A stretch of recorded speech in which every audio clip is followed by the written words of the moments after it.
of local, regional, and international sports, bringing you the best in sports debate and up-to-the-minute information and statistics. Sports Wrap, every Thursday, 6 to 8 p.m. 2 exciting hours of pure exciting sports talk. The experts are in the house. Sports Wrap, every Thursday evening, only on the big station, only on Q95. Lock it in.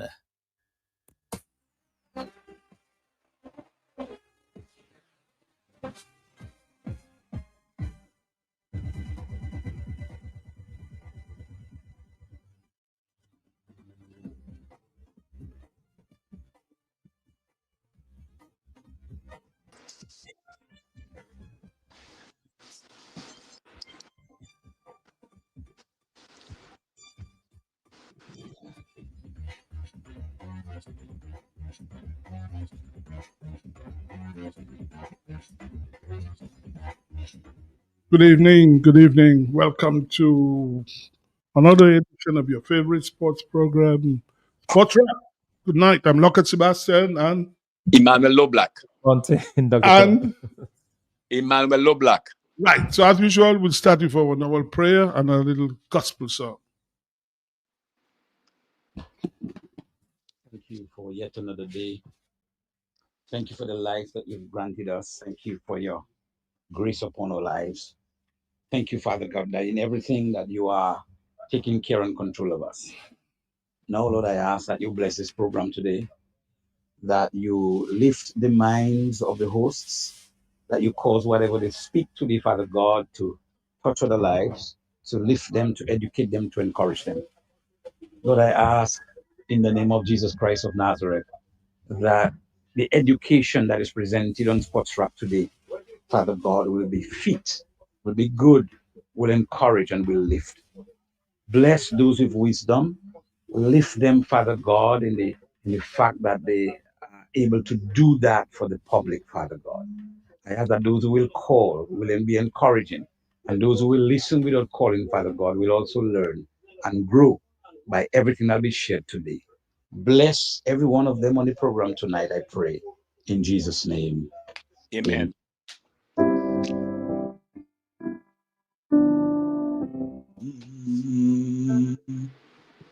All to Jesus I surrender, all to Him I freely give. I will ever love and trust Him, in His presence daily live.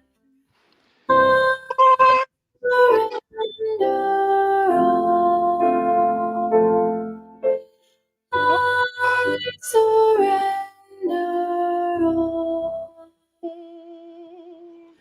all to Thee, my blessed Savior. I surrender all to Jesus. I surrender. Humbly at His feet I bow. Earthly pleasures all forsaken. Take me, Jesus, take me now. I surrender all. I surrender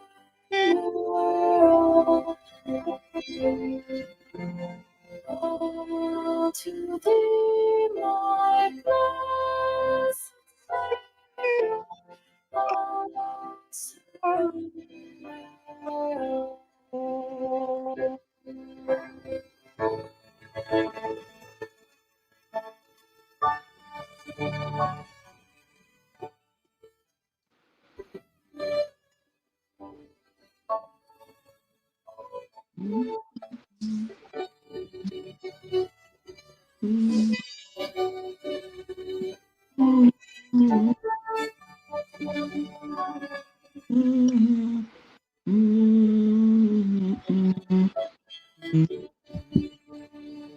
Okay. We just heard the song, Lobby. Your favorite song, I Surrender All, Lobby?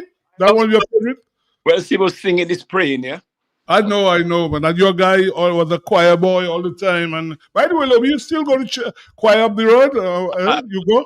I've never stopped, Sebastian. Never stopped. Okay, very good, my brother.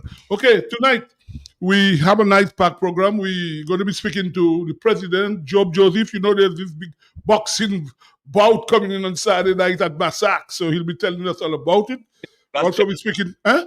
Just now, you know, I have to laugh, Sebastian, because suddenly I just then it's like something is just awakening Dominica boxing. Suddenly it's dead next thing. Well, he's going to We're tell happy. us. We're happy. We're for the happy. resurrection then. So he'll tell us about it. Yes. We'll also be speaking to Sidney John about volleyball and Ronald Charles. You know, last week we had him and he spoke about this cycling thing. So he'll tell us about it.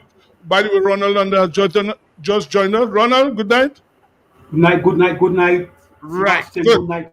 Good night. There's Yes, something- hold on, Lobby. Good Let me night, finish good the night. headlines. Are you hearing me? Yeah, we hear you loud and clear, my Are you brother. hearing me? We hear you loud and clear, my Thank you brother. very much. Yeah. Okay, all right. And also we're going to have the president of the FA, Mr. Glenn Etienne, who will be live in studio. The football season, as you know, the Premier League is over. So we'll talk to him about it and other stuff. We hear they're going to have a new constitution in football. Yes, the young ladies did well. I understand they're giving them laptops, which is very good. That it's about time we recognize our people when they do well, our young people. And so I'm happy when I heard that. I said, wow, very good, very good. Oh, But guys, last week we spoke about a few people who died, and tomorrow I just want to big up Alec and Alan Paul. I know tomorrow morning your brother will be buried in Canada tomorrow morning, 10 o'clock. Guys, be strong. I know how it is. It's always tough. And you know, guys, Connie Luge, Lobby, you know, Connie was your neighbor, Lobby, close to you. Yeah, a footballer in Celtic. And when I heard Connie pass, I say, wow, this Basil guy is really doing a number, man. also a musician. He's Yeah, also a musician, yeah, and a good mechanic, eh? Good mechanic. Good. Right. Yeah. I mean, it's a very nice. He played for Potters, a very nice guy, very cool guy. Connie just a nice guy. Was just a nice. You know, Sad. but talking about a mechanic, he was one of the best. I remember one time I had a problem because he worked on my vehicle when I just started and I got my first vehicle. And in fact, he taught me a lot of different things, like when you're traveling, unplug your batteries and so on, basic things like that. And I remember one time I had an electrical problem. The whole electrical system went down on the car. So I went to a friend of mine who had a degree in electrical engineering. And I figured, well, he should be able to figure that out. The guy spent a whole day on my vehicle, took the vehicle apart, a whole day. He could not find the problem. I brought it to Connie, and within 10 minutes, Connie has solved the problem. And you know, Thompson Lobby, most people who had problems with their alternators, they would take them to Connie. Eh? Connie would strip it off and fix it. Yeah, he really was incredible. One of the best I've seen. Connie, and really sad. I mean, I didn't even know Connie wasn't around. I heard he had gone up to Canada maybe for treatment, medical stuff, and perished. I mean, and when you hear these things, you just feel sorry. So we just want to go. Yeah, 1 minute, Lobby, to his family. We just want to express condolences. Go ahead, Lobby. Yeah, see what I mean. Look, I had even recovered from the death of Kofi Ansid, and Yeah, there I know. about the death of Connie. I said, "Oh my God." Mm-hmm. We are just passing. We are just a stomach, just passing, Sebastian. Yeah, I know. And you know, guys, we have some Twapita water here, and we have to thank Josephine Gabriel. And the reason why I want to mention that, I mean, they sent us some water so that we can during the program. But you know, some bad things were said about them, and it was wrong about their program. And we really have to encourage our local businesses. And it was really sad that people should come out and say about covers and foolishness like that about Josephine Gabriel. That's a company that's been around for what? Maybe before someone was born. And we really have to big up Josephine Gabriel. They send some Twapita water, which is good, and we have to encourage local. So that is excellent. And I just noticed that the covers are the same as the covers of the blue waters that we have Exactly. in Dominica. So I don't know Exactly. what the force is about. Yeah. It's very unfortunate that that was said, against Mm-hmm. a company that is said has been in Dominica for many, many years, Mm-hmm. has employed, hundreds of Dominicans, provided opportunities for a lot more. They've sponsored students to school, just name it. They've done it. And instead of being cherished and honored, they've been treated like this. Yeah, so we want to encourage Yeah, people yeah. when The minister wasn't clear what he was talking about. well, I didn't know what you were saying, to be He honest. I attempted mean, to criticize Tuapito for the bottle cover. At the same time, you were saying there are so many foreign waters in Dominica, and Tuapito cannot go abroad. What I think should have been done in that circumstance is that he should use the standard setting body in Dominica. If he thinks that Tuapito has a problem, which I don't think, I've never encountered that problem, go to them privately to resolve the problem. And more importantly, Josephine Gabriel was manufacturing soft drinks in Dominica. We are now importing soft drinks from St. Lucia. What is the problem? This is what you should be addressing, to see how we could continue manufacturing soft drinks in Dominica. yeah, you're right. Let's take this caller. Hold on, let's take this caller. No, go ahead, Ronald. The caller's gone. Go ahead. Yeah, I think that's what you're looking at. How can I Okay. grow Tuapito? I agree with you. Let's take this caller. All the what? You have a caller there? Yeah, we have a caller. Oh, more than one. Good evening. Sivo, Yes, good my evening lady. to How are you? How are everybody on you? the panel. I Yeah. just want to say that's the only water I drink. Very good. Very If I good. go anywhere else and they don't have Tuapito, that is it. So we have to big up Josephine Gabriel. Very good. Very good. Very good. No, hold on, Lobby. Another caller. Good evening. Thank you. Good evening, Sibu. Thank you, Mrs. White. I was just about to say that anywhere I go and they don't have Tuapito water, I leave their water for them. I don't drink any other water. Good. Thank you. Very good. And Sibu, Yes, Sibu, yes. I came late. I tuned in late because I was just fixing the benches in the Where? where the police put them. They didn't put them. So where I what- was so- just fixing them.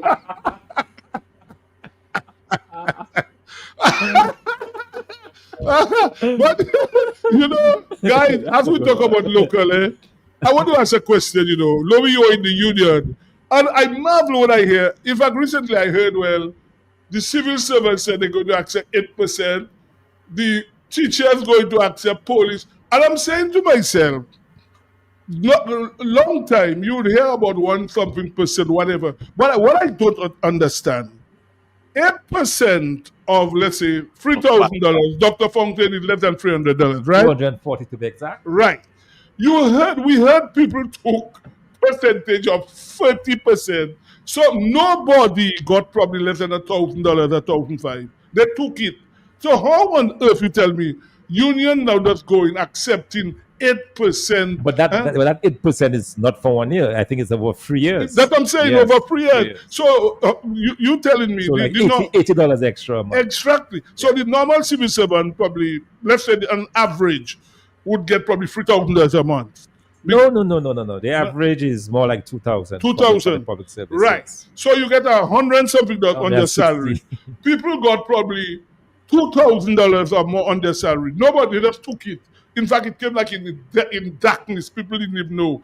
And the unions, you had them both say like it's something big they got. And I'm trying to understand what is really going on around here. Lobby, if they really have union now. Serious. You see, but we are talking about the key thing is about the purchasing power of that salary that they're getting. And the fact of the matter is, even with that 8%, they have not caught up with the inflation. They have not gotten an increase for so long that whatever they get in now does not make up.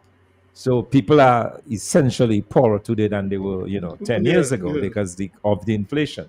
I mean, you talk about inflation, our prices are going up on everything that you can think of, everything, and it's going up quickly. So how did they arrive at the percentages? Because, okay, we have a caller. We'll come back to that. I'll ask you people like John Ronald. Good evening, caller. Gentlemen, how are you doing? Very good. Very good. People are getting other little knickknacks in between. If you listen to the, what you call them, the man sell it, they're getting this, they're getting that. So, as it for them, the 8%, and it's apparently not here alone. It looks like a crew of them may be sitting down to get, even those that have to get it too, are going with that. But as I say, all the ministers have all what they get in, traveling allowance, every day carried leave here and go, he getting an allowance, plus his salary, plus he takes 30%, plus his house is $64,000. His EI bill is how much money and we paying for it. And them public servants falling for 8%. People are very blessed. Good day, night. Good brother. night. Because I always ask myself how they arrive at that. Ronald, you are an economist. How they arrive Before I get to those percentages, talking about the percentages, I want to talk about something briefly about the sponsorship. And I want to commend AC Shillingford in this very challenging time to continue sponsoring the Sport Track program. The other persons who may be interested in sponsoring, but it's very challenging for them. Del Magis is interested in sponsoring, but they could only do it for 1 month. They'll come back again. Tuan Peter Water has indicated interest, and we're building a relationship with them. They provide us with water. Every program they'll provide us with water, and let's continue working with them and giving them some publicity so we can get them to do the sponsorship. And this is very important in an economy that is very stagnant. You go around. Hold on a minute. There's a call. Hold on one. Good evening. By the way, I forgot to tell you, I love my Tuapito water, yeah? Nice. That's nice. the only water I'm ever drinking is Tuapito water. Nice. Otherwise, when at my home, I will boil my water from my pipe and I will drink it. But my water in public is Tuapito water, and the only place a bottle of Tuapito water have to save Vince Henderson and Roosevelt Carrot life, you know. Wait for it one of these days.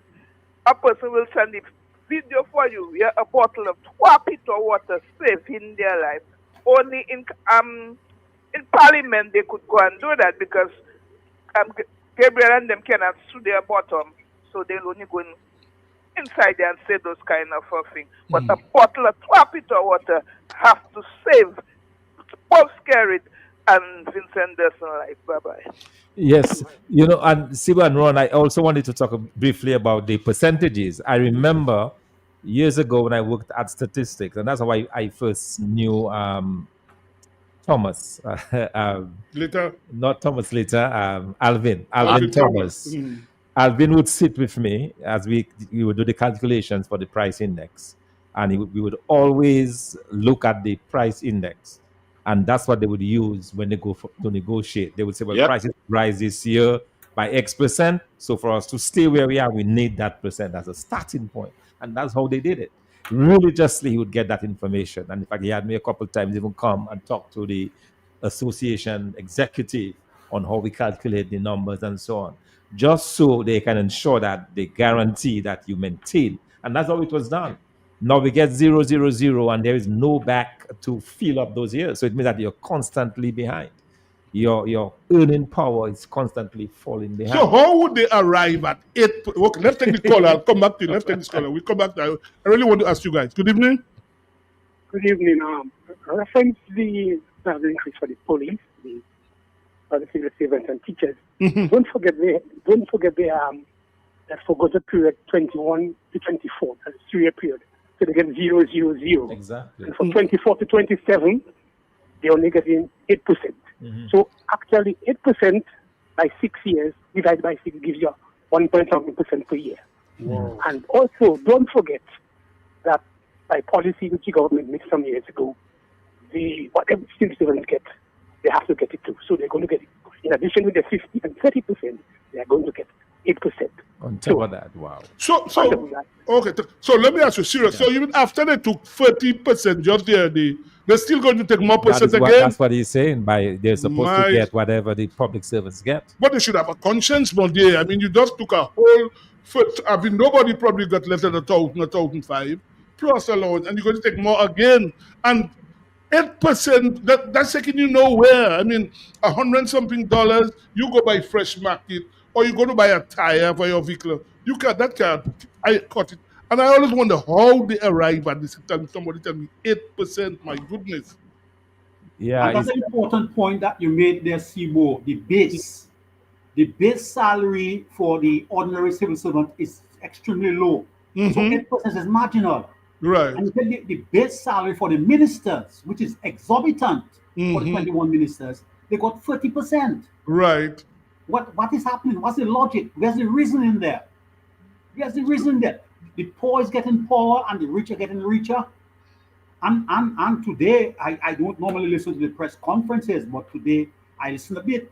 And the Prime Minister was suggesting that CSA and PSU and the police, they seem to have gotten out very well in the negotiations. They got significant compliment. So I was wondering, I said, boy, what is OPM really talking about? You know, we in an unfortunate situation in Dominica, my brother. Yes. I am an old man now. I'm an old man now. Don't say that. Say you're aging. Say you're old man. aging. Let's take this caller. Hold on. Good evening. It's me again. You forget how Brown and Fish had the plantain, Chibo? No, well, tell me. I can't remember. Tell me. All of them get one, and you take half. But when he says you sit down and you say, he's older than them and see giving them all and they something like that. Everybody come back and give him a half. And what was he? He gets more than everybody. Yes, so yes, it is Brown and Fish and the plantain. Sebastian Loblack, remember what is in the service? We may need somebody in the mold of Charles Sandre to come back and get us 100% increase. No, but what I'm saying, Ronald, apart from the leader, the civil servant or military, but now people don't accept anything. But There's a big I'm difference. told the public servants will not even want to come out to a meeting to discuss. Because people don't want to seem to be disturbing what's going on. So, how do you even fight for people that don't want to stand up? As you said before, people were militant. They would come out in numbers. There'll be overflow crowds at the PSU Center. So, and they would do whatever action was suggested, people would support it. But now, if you suggest a strike action, I can guarantee you people will come to work. That's the thing. And but sometimes, in fact, if you go in the ministry now, a lot of people are just brought there to work, People, you just see people who PAL reps or whatever, bring them in there. That's a fact. If you go in the government headquarters, not like before, you apply to the Public Service Commission, you accept it, and then you get promotion. But the Public Service Commission, to me, that's Robert You perform, but people are just occupying space now and getting a salary. Yes. You're not seeing no output. You're looking around, you're seeing your countries, we're not growing, we're not developing. No value is being added. And we're taking complacency in large doses. I don't understand that at all. So 8% over 6 years, and over the past 6 years, the inflation rate has been about, say, 3.5% to 4%. So if you say 4% on average over 6 years, that's 24%. If you get an 8% increase, it means that you're still 14% behind. That's how much in those 6 years the value of whatever dollar it is that you're making would have gone down. Wow. Let's take this call again. My goodness. Good evening. Good evening. Good evening.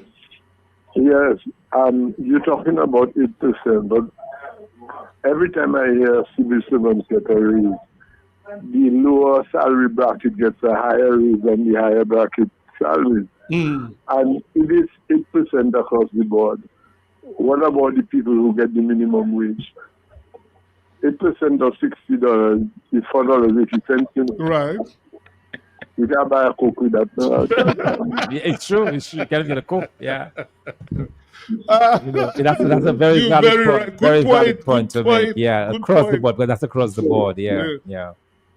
I was at a loss to understand if 8% was for the upper echelons of the civil service. No, it seems to be across the board. It seems to be across the board. One of the things you have to understand, nowhere in the world do politicians sit down in cabinet and decide on their salary. They normally approve certain people, independent people, to review it based on the cost of whatever they have to do. But no cabinet can authorize a salary for them. That's massive conflict of interest. Yes. If you go in any executive, any decision you're going to make that you're going to benefit, or the people who are going to benefit, you're supposed to step out of the meeting and let other people decide. But how can they sit down among themselves and do that? I'm trying to understand it myself. That raise is illegal. If you check a judgment they had in Trinidad, the accounting officers are not the rubber stamps for the government. And executive bodies are not rubber stamps for the people who put them on the board. So we have a massive problem where people don't look at conflict of interest. If you go and do that in another country, they fire you immediately. You understand? Yeah. This is not how things are done. So we have a major problem. Okay? And I don't know. I think it's we to blame, because we sit down and we allow it to accepting everything. You're very right. Very right. Thank you, caller. No, but you know, I've always, Leah, go ahead, Lobby. Go ahead. There's something I wanted to talk about. You touched about earlier on. That to do with the laptop given to the young girls. Are you aware that? We talk about that when the foot. Listen to me, yes. But are you aware that Dominica placed second in the Windward Island in the secondary school games? And when they arrived at the airport, there was no one to receive them. Well, I mean, for the first, are you surprised at that? Are you surprised? You're not surprised at that. Well, the president of Football Association will ask him about those thing, the laptop thing, when he comes. But man, I don't understand this thing, man. This 8% and how. Go ahead, Sebastian. Yes, I want to say that even before the cricket, you made a valid point last week when you look at the captaincy of Hope is there and Chase. Asking myself, are we stupid? Is it sort we sort in the Caribbean or black people? What is wrong with us that we can't lead? Something is wrong. And look, secondly, Sebastian, I'm looking at this CPL selection this year, this CPL. I don't know, I'm not the quality of these foreign players, Sebastian. Because to me, if I'm involved in selecting foreign players, I have to know that what you're doing, whether you are active or not. When you come home, there should be a fitness test. I saw you last night, a guy couldn't continue at all. He got cramps. Anyway, let me just talk about when we come to cricket. But in fact, you said something about a black thing, the girl. You know what happened yesterday? A black girl beat this white. I don't want to call her name, the white girl. I know. Did you hear what happened after, Dr. Fontaine? The white woman in the conversation was telling the girl she has no class, she uneducated, after being beaten in the US Open yesterday. Okay. Yeah, watching that game. Yeah. And this just like the Sabalenka when she made after she was beaten by Coco Gauff. And it's them that have no class, these white people, to be telling the girl she has no class, she's uneducated. I'm not happy about the girls stood up to her. The girls stood up to her. After you get beaten, man, yeah, people should be ashamed of these white people coming up. Anyway, and threatening her, she will see. Yeah, we're going to take a break. Let me just say good night. Some people who are always from the States, Dave Joseph, these guys always listen. Kofi in Chicago. Mr. Weeks, good night. I know you're listening. I say Alan and Alec Paul in Canada preparing to take home their brother tomorrow. That's how I call it. Take home. When you go into your maker, they're taking you home. So I hope you guys be strong. And everybody, Dr. Paul, I promise to come see you tomorrow. But tomorrow, I'll try and come and see you tomorrow because I haven't seen you for a while. Let's take this last caller before we take the break. Good evening. Sibo, yes, that ma'am. girl was out of order. Yeah, completely. Jelenko. Well, I didn't want to call her name. I didn't want to call her name. Well, that's her name. Yeah, well, I didn't want to. Yeah. I mean, it's something very well, not a secret. That's her name. She's telling the girl she has no class. Yeah, she's uneducated. How the hell, She's a bad loser, man. Well, a lot of them, just like Sabalenka, dude. When she lost to golf as well, same thing. They can't take blows. These white people still think they can railroad black people. That's what they do. Anyway, let's take our first break.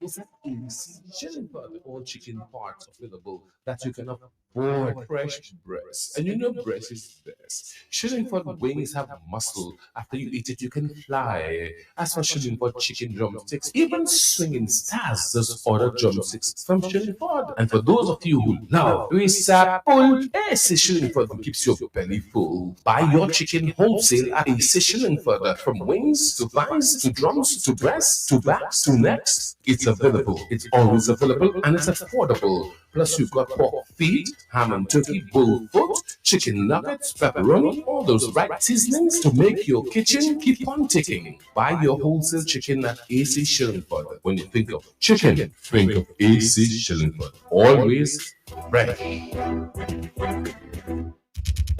When you want the best, what you do? Shop at SCS. Better than the rest. Go shop at SCS. And they all convert. Shop at SCS. You get more for what they say. Shop at SCS. Shop at SCS. Yeah. Shop at SCS.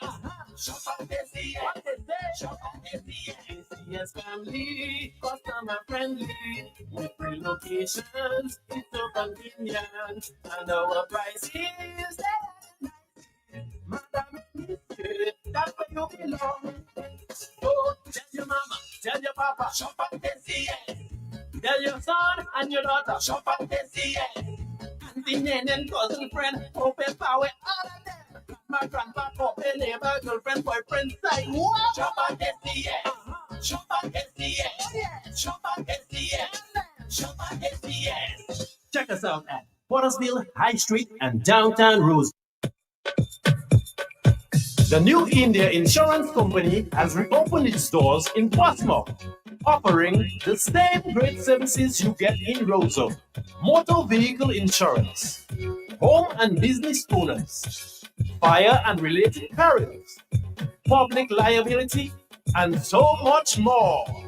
Come, visit us today for insurance with a personal touch on Bay Street, Portsmouth, or call us at 445-4023.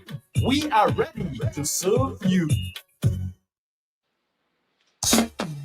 Dominicans, insure your property, protect your property. You homeowner and businessman, protect your property, insure your property.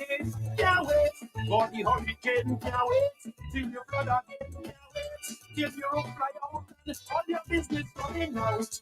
Remember, no insurance company will insure your property when a storm is approaching. Get ahead of the hurricane season and insure with a company who gives you the assurance of payment for your valid claim. Come speak with us today at the New India Assurance Company Limited, upstairs AC Shillingford and Company Limited, 24 King George Street, Roseau.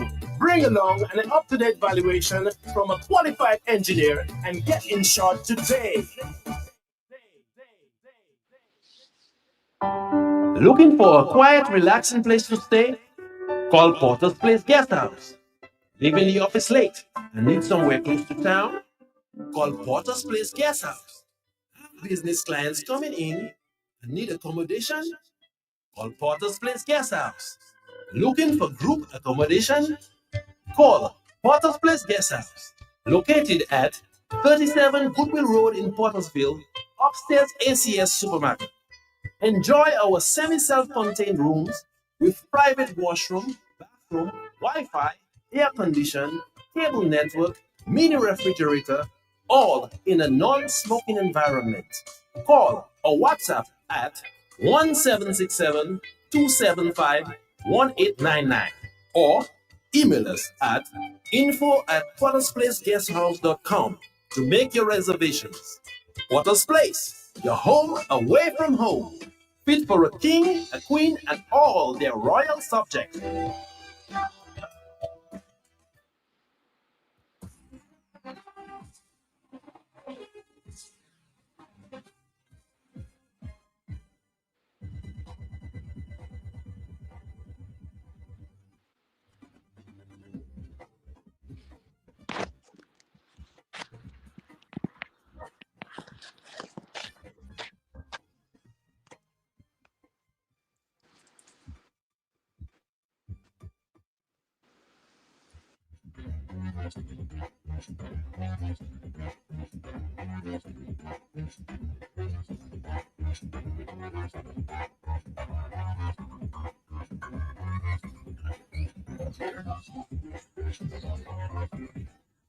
Okay, we're back, guys, and Job Joseph haven't joined us yet, so we're going to be speaking to Mr. Ronald Charles. As you know, he had this big cycling event last week, and obviously, I hope he has to tell us. Listeners are waiting to hear how things went. Ronald Charles, good night, sir.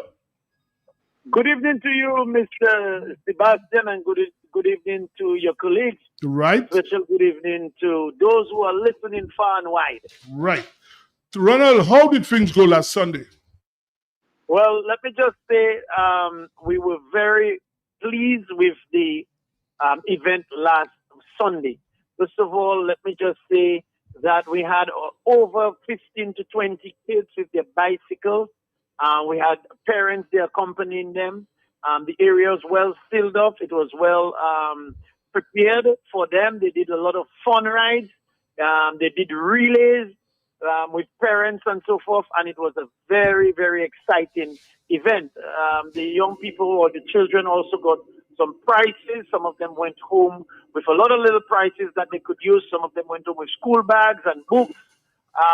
And that in itself to us for having the Children's Festival was a really, really, something that we believe now that is something we should have continuously. I think after we evaluated, we realized how much appreciation, and we also realized that the young people do not have anywhere to ride because it's so risky, especially those from the Roseau environment. And so we're talking about kids that are 6 and 5 years old. So that environment was safe, it was good, and it was exciting, and they are asking for more. So I'm basically deciding, we have decided as a group to look into making an application to the Commissioner of Police so that we can maybe have it the last Sunday in every month. In the interim, remember the main objective from the festival is to be able to gather young people around Dominica that will be inclined to be on their bike and to really form an academy. Of course, what we want to do after this is to get a portion of land where they can they can go and ride, and we can call it the riding area, and it'll be safe and surrounded and, all that kind of thing. So this is the real aim behind what we did, and we really appreciate it. We want to thank all the sponsors who made it possible, and they know themselves. And thank you. So were you satisfied with the quality of the youngsters you saw, Ronald? Boy, let me tell you, we have identified, and I'm talking about Coach Levi was also there, that's a member of the executive. We have identified about 2 young ladies, or 3 of them, 3 if I can recall, and 3 young guys that are ready to take the streets by storm. We have identified them, and we are going to be talking to their parents. And I think this is what we have. They're just about 9 years of age. One is about 10, and the other one is about 8. So I'm sure we're going to get some good results out of these young people, and we're very, very excited about this and very, very happy. So the event also is about identifying talent, and we're really seeing that it brings out a lot of things, because some of the things that they were doing is obstacles, they were going in and out of cones. I mean, I don't know if you saw it over the Emo had it, and Kyrie FM for Richie Farrell also had it going, being displayed. So it was really, really nice, and we're hoping to get good things out of it. Yes,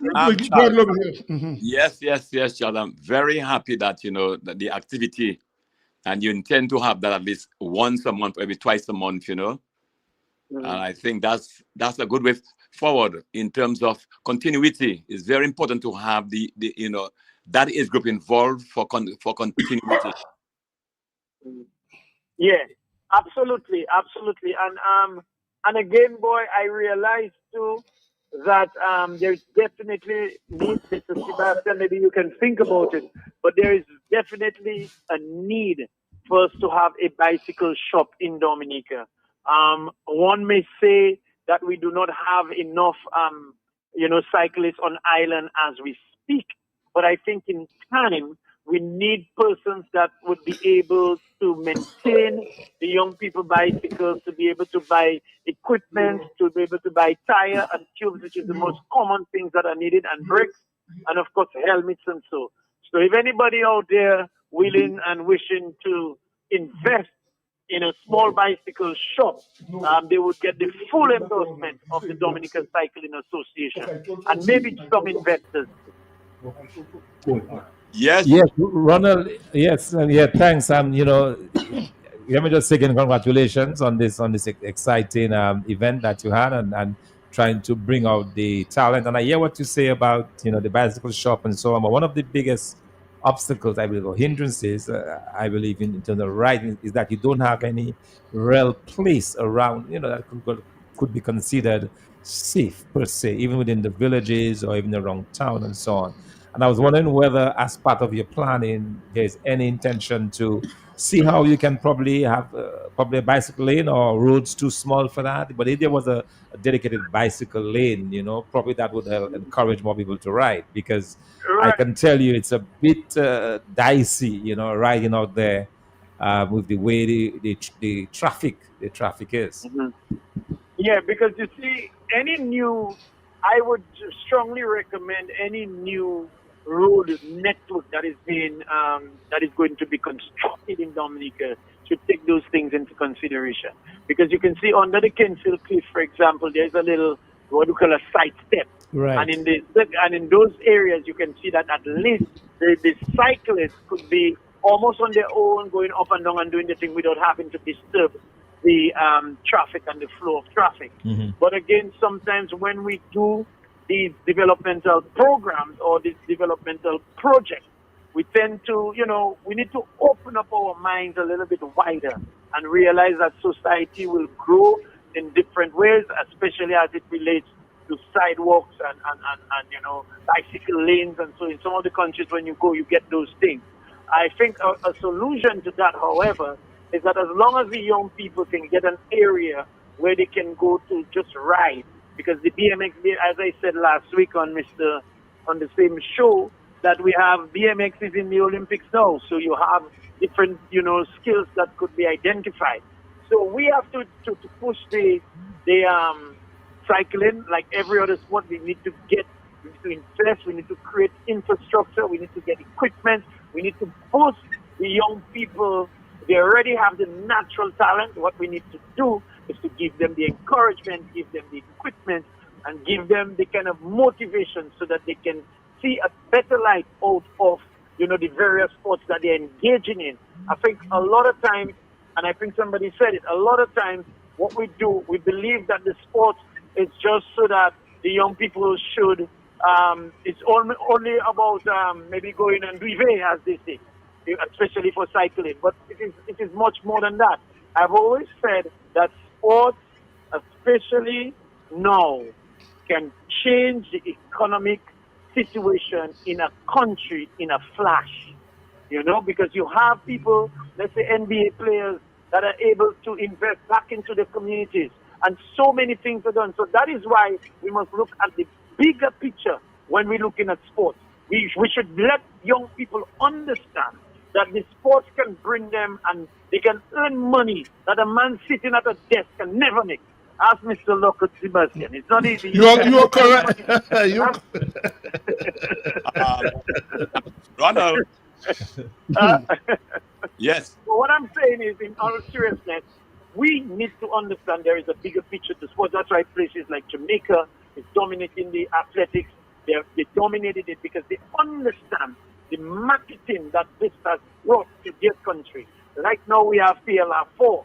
We need to understand that there are things that needs to be done. We need to see that the sporting budget for the next couple of years is the biggest, because this is where we need to put some effort into. Look at our young girls, how they're doing so well in Trinidad. football. The question remains, after 5-6 years, you don't even hear about them again. Why? Because the facilities, the infrastructure, the motivation, the investment is never there for them. Or one would say it's there, but it's not good enough. It needs to be improved. I think we need to do that first to move forward. Yes, sir.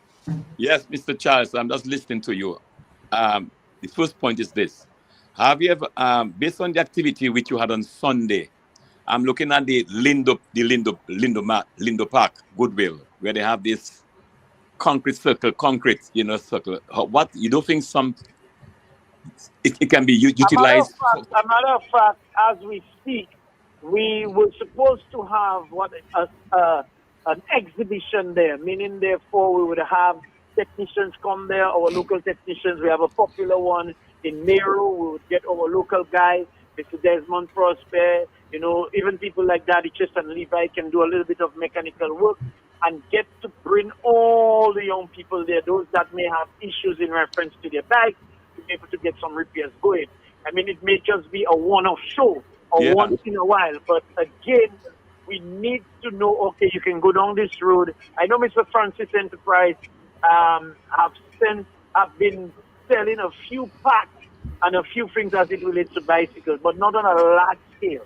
Most of the bikes that we have now, it doesn't cater for them. So somebody, if they're hearing us out there, needs to get into this. And that would be excellent for us. But I see your point, Mr. Loblack, and I believe it's a valid one. And this is another area that we may have to get the permission to do so.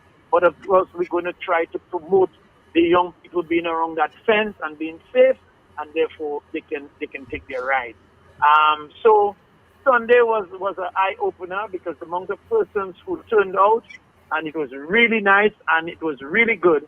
And I'm happy that the association keep looking at their objectives and looking at their mandate. We on the 6th of September, we're going to close the curtain on cycling for 2025. With what? What is going to happen on that day? What is going to happen on that day?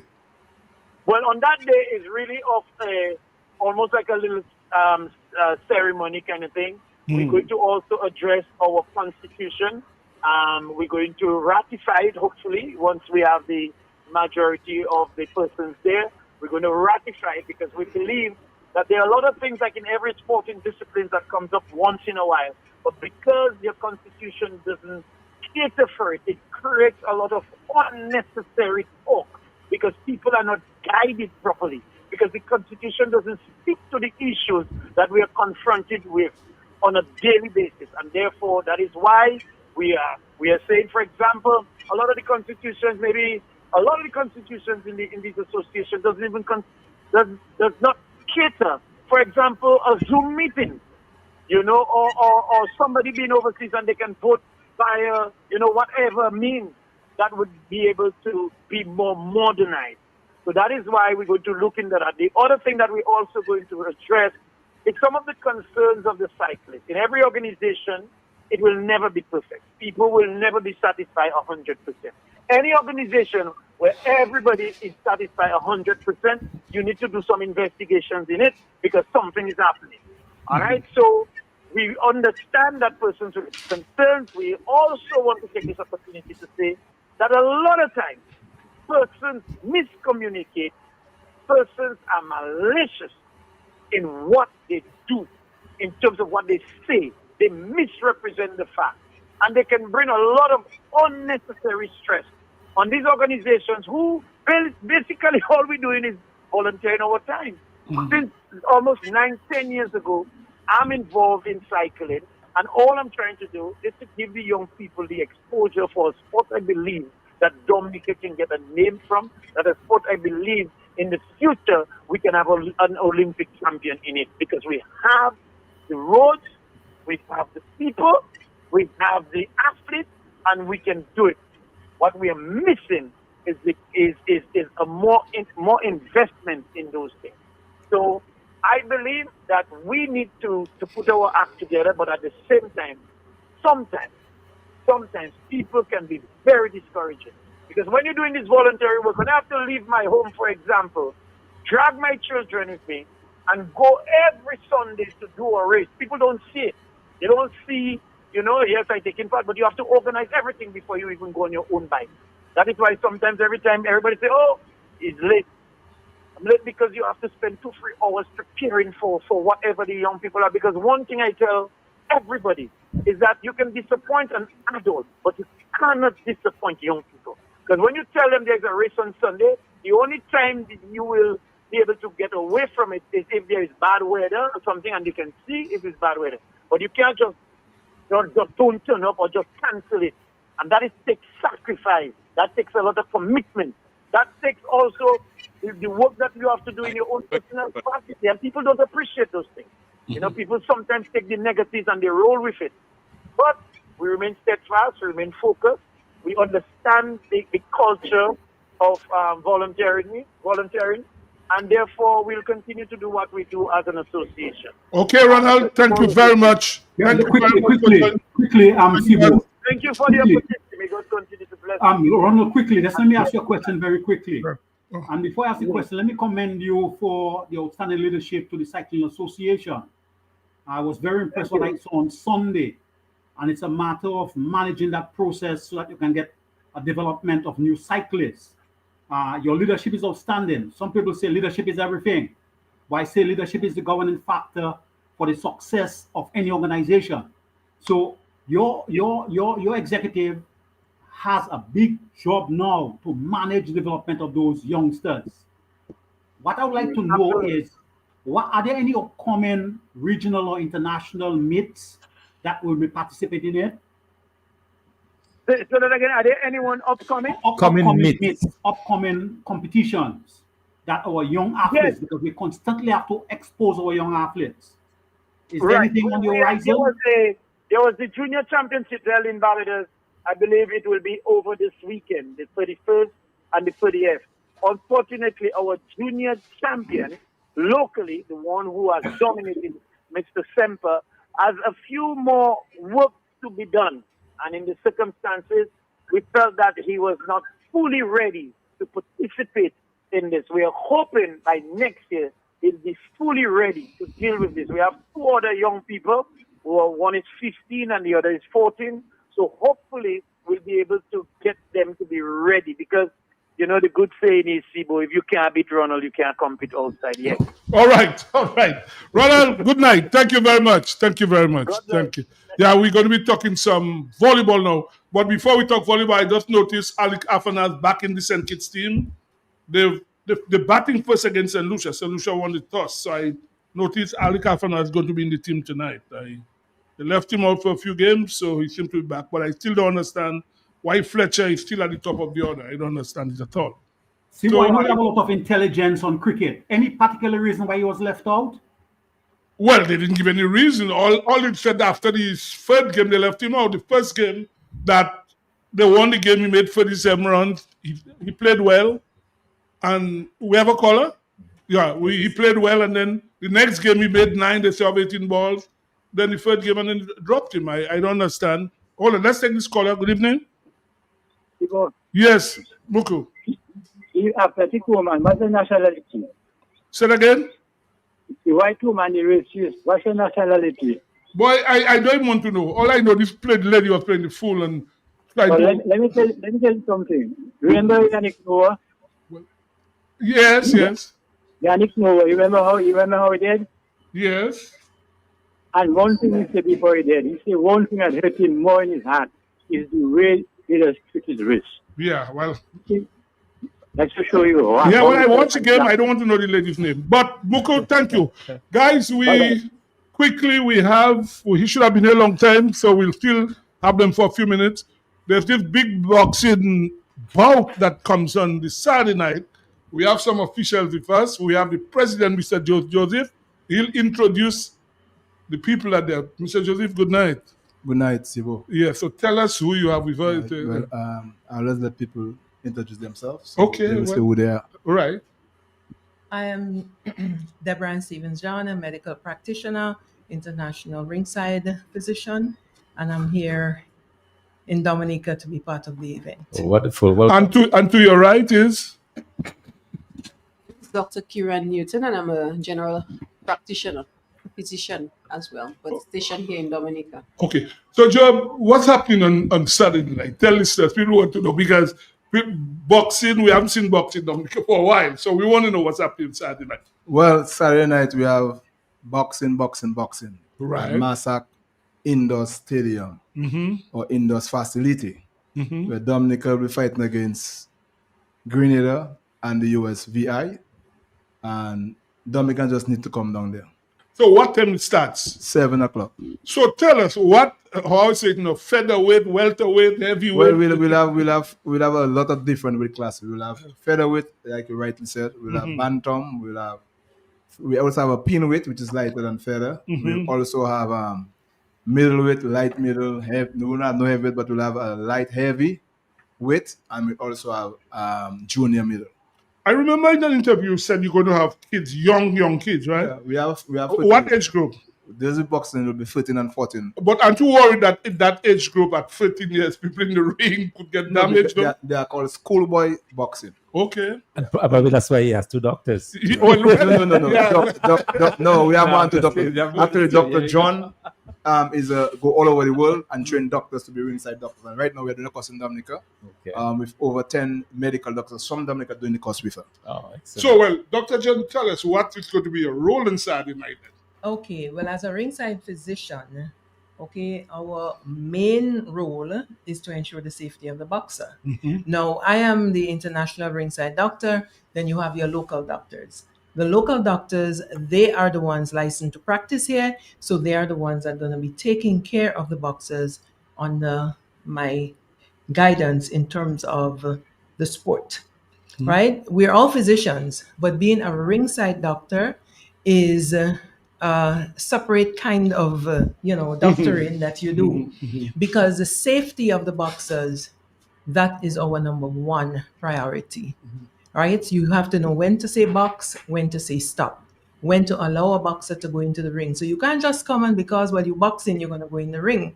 There are certain conditions under which you will not be allowed to go into the ring.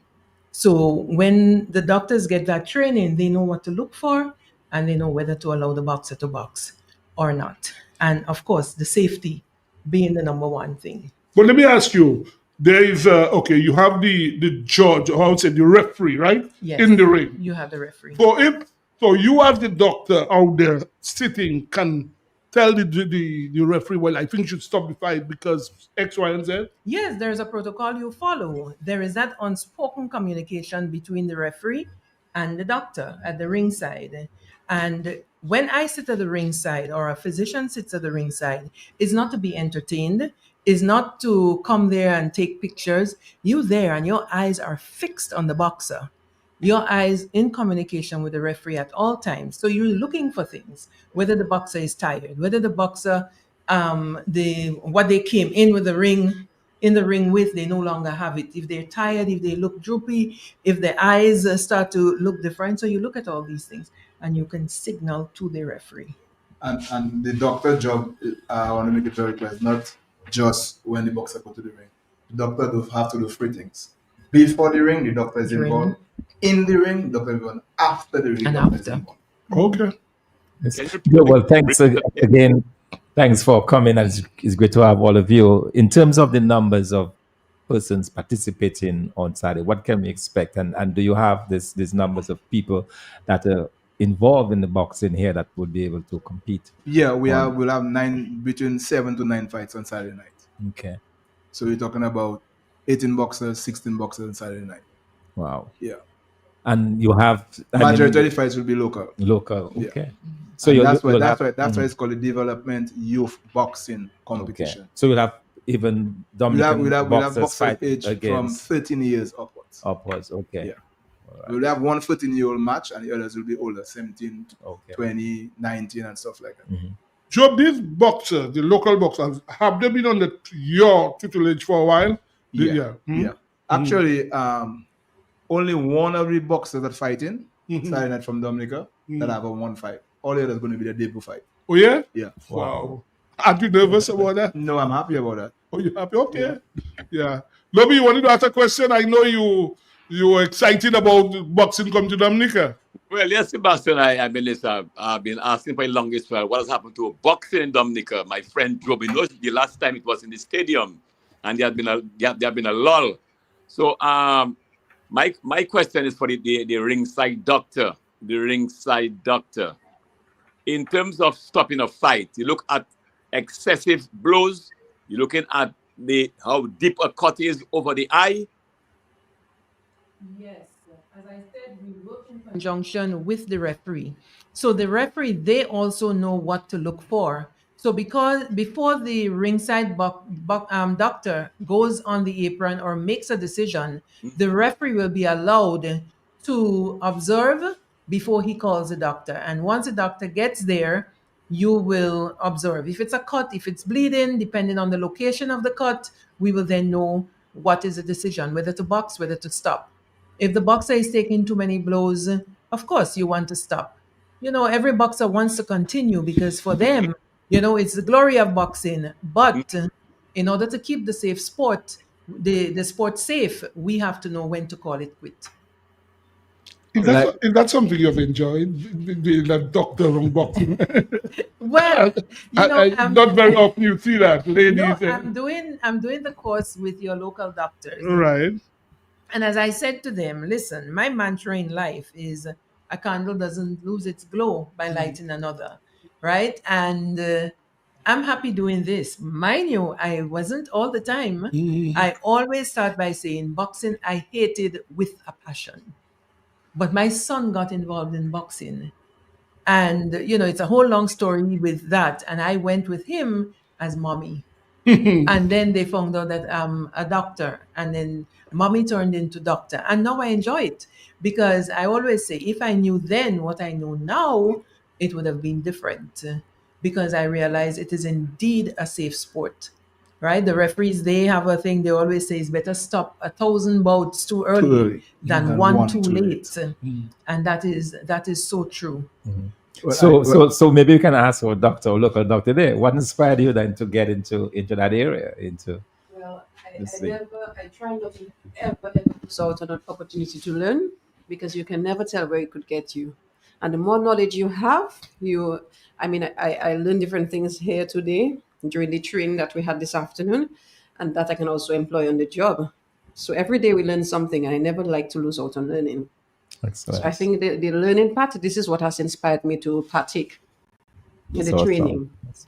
But Job, I want to applaud you for having that thing on Saturday night because people haven't seen boxing for a long time. And I'm sure somebody like Ozzy Lewis, I'm sure he'd be excited. I know Ozzy is a guy who loves boxing and so on. So it's nice that you could bring that back. And I hope it won't be a flash in the pan. No. We don't want to see it Saturday and we don't hear about it for a long time again. As we talk there, I'm making negotiations with some business persons to have boxing every other month. Okay. And so far, the response is very good. Right. I know Dr.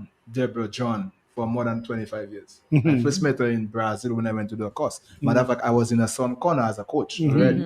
So I know her very good. And I throw in her son towel. I think she'll be mad with me. but she was actually happy. I was happy. When I saw you throwing the towel, I was happy. Because what age he was at that time? Me, I was. The boy. How old he was? Maybe about How old was 15. he? 15 at the time. Yeah. Okay. Yeah. And you were worried for his safety? Or? Yeah, because as she earlier said, we always say stop one fight. Too late is problem. So I just stop 100 too early than one too late. So Job, in that sense then, will they be fighting with any headgear at that age? Yes. Right. That's the requirement, right? When you're fighting at those only levels, senior, only elite boxers that fight without helmet. Only elite boxers. Okay. Question. Yes, Lobby. Job, you said on Saturday night, yes. How many of our senior boxers, like veterans? Do you have any veteran still in point boxing? No. That's so why it's called a newcomers you have. That's why the name of the boxing is the development boxing program. So what has happened to the guys we had? What happened to them? Most of them migrate and some of them stop. Just stop. Yeah. Ronald, I saw your hand was up. I'm happy to have the association together with the medics with us here tonight.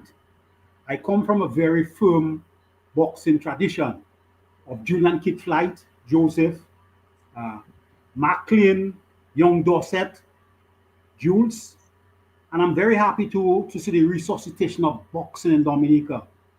I noticed recently that there was an initiative for capacity building of officials, and I'm now seeing the medics are there. I would like to know if there are any other short-term programs as part of your strategic plan to help to develop boxing in Dominica. Yes, one of them is trying to get boxing into school, and that's one of them. So at least probably by next year, so we can have school competitions, grammar school against SMA, SMA against community high school, against PSS, and that's where we're going to go at to develop the boxing. Because the younger you start with them, and when you get the schools into it and your schools competition, that's where you get boxers. In terms of the affiliation, what our current international affiliation? We are part of World of Boxing. Sorry? World Boxing, which is the governing boxing for amateur in the world right now. It used to be IBA. But IBA has followed to the IOC, International Olympic Committee, and now we are governed by World Boxing, which have the right to Olympic boxing. Okay, very good. What potential benefits will accrue to us by being a part of that affiliated body? Well, every young boxer in the world, his goal is to go to the Olympics. And that is one of the biggest things you can get to, and go to other games that IBA won't have any rule or control over. World of Boxing will have it. So that alone is enough to tell you, well, you have to do what is right. Okay, Job, we're just on closing because we have the Football Association president joining us. What we need next week, you want you to come back here and spend more time and tell us how things went. You can bring the local doctor because the Grenadian doctor will not be here. So you have the final comments, and I honestly, I'm sure I speak to everybody here. I want to wish you all of you all the best in Saturday. So your final comments. Well, I just want the public to come out in large numbers, and what I'm saying that for is we have dropped the price from $45 to $10. Oh yeah? Okay, that's a big decrease. So we want that, and we do that for everybody to come out Saturday night with family and enjoy it and have fun, because as I call it, it's a development program. From 7 o'clock, from what time? 7 o'clock at the Masak Recreation Center. Man, we wish you all the best. You know, some association does give Peter and Paul and Martin and Matthew tickets. We don't give anybody tickets. Everybody must pay. Everybody must No, I like that. Everybody. And it would be nice if they make a little donation. Yeah, they could pay $110 if they want. Yeah, exactly. And not only that, your ringside doctor development, so they will be at the ringside on Saturday. Okay. I will just be supervising. They will be getting their feet wet. So you have an invitation, and bring the local doctor next week. Okay. All right, no problem. Thank you very much. And Thank we'll you. be there on Thank Saturday. you. Thank And you. I hope you enjoy our hospitality in Dominica. Oh yes, so far. So far, brilliant. Oh, sure, Dominica. Oh, thank you so much. Thank you so much. Yeah, thank you. So nice that, because we haven't seen boxing for a while, guys. Lobby? That's the last thing. Yes, no, we haven't seen boxing, so it'd be nice to see some real boxing in Dominica. Thank you. So see you next week. Glenn, come now. So we're going to get straight to football. We will, Sidney John will have to speak to him. Oh, so we're going to take a break now. We'll take an ad break now. And then we'll be right back. We'll be right back.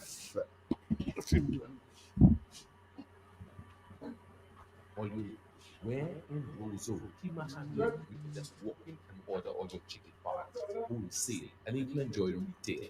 It's at AC Shillingford. All chicken parts available that you can afford. Fresh breast. And you know breast is best. Shillingford wings have muscle. After you eat it, you can fly. As for Shillingford chicken drumsticks, even swinging stars just order drumsticks from Shillingford. And for those of you who love Risapul, AC Shillingford keeps your belly full. Buy your chicken wholesale at AC Shillingford. From wings to thighs to drums to breasts to backs to necks. It's available. It's always available, and it's affordable. Plus, you've got pork feet, ham and turkey, bull foot, chicken nuggets, pepperoni, all those right seasonings to make your kitchen keep on ticking. Buy your wholesale chicken at AC Shillingford. When you think of chicken, think of AC Shillingford. Always fresh. When you want the best, you do shop at SCA. Better than the rest, go shop at SCA. And the husband will shop at SCA. You get more for life, shop at SCA. Shop at SCA. Yeah, shop at SCA. Shop at SCA. Shop at SCA.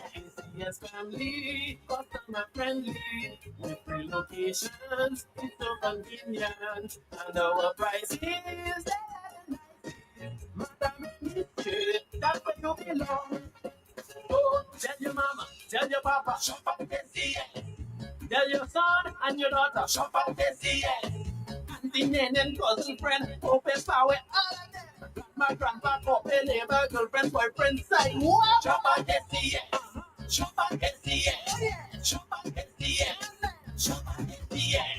Check us out at Pottersville, High Street, and downtown Rose. The New India Insurance Company has reopened its doors in Portsmouth, offering the same great services you get in Roseau. Motor vehicle insurance, home and business owners, fire and related perils, public liability, and so much more.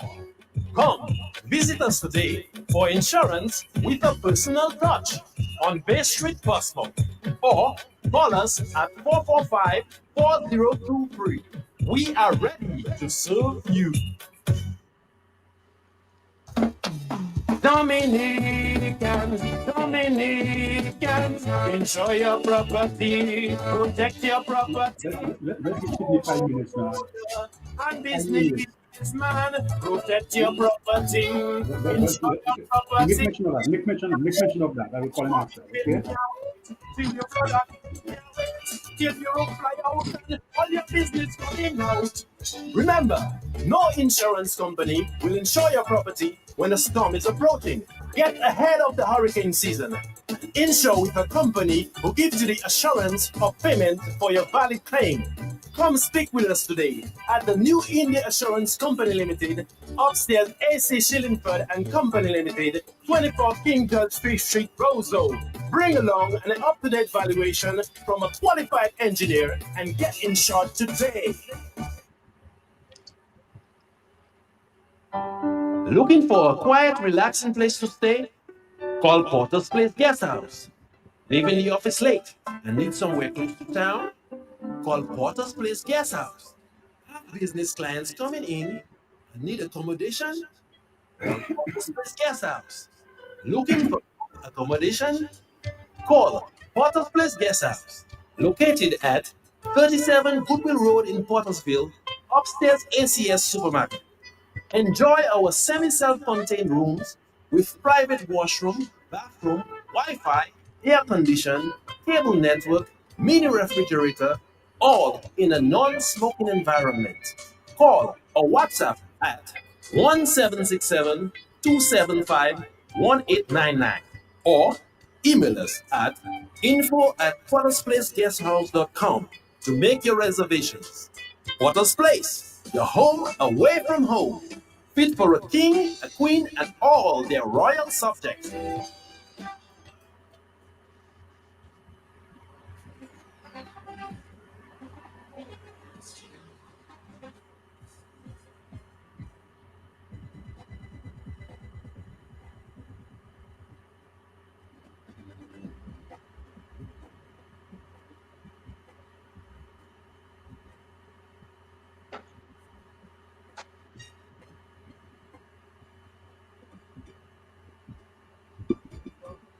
Yes, we're back and we going to be speaking some football now. We have with us the president of the Dominica Football Association, Mr. Glenn Etienne. We haven't had him for a while, so it's nice that he's joined us and we're happy. Glenn, good night.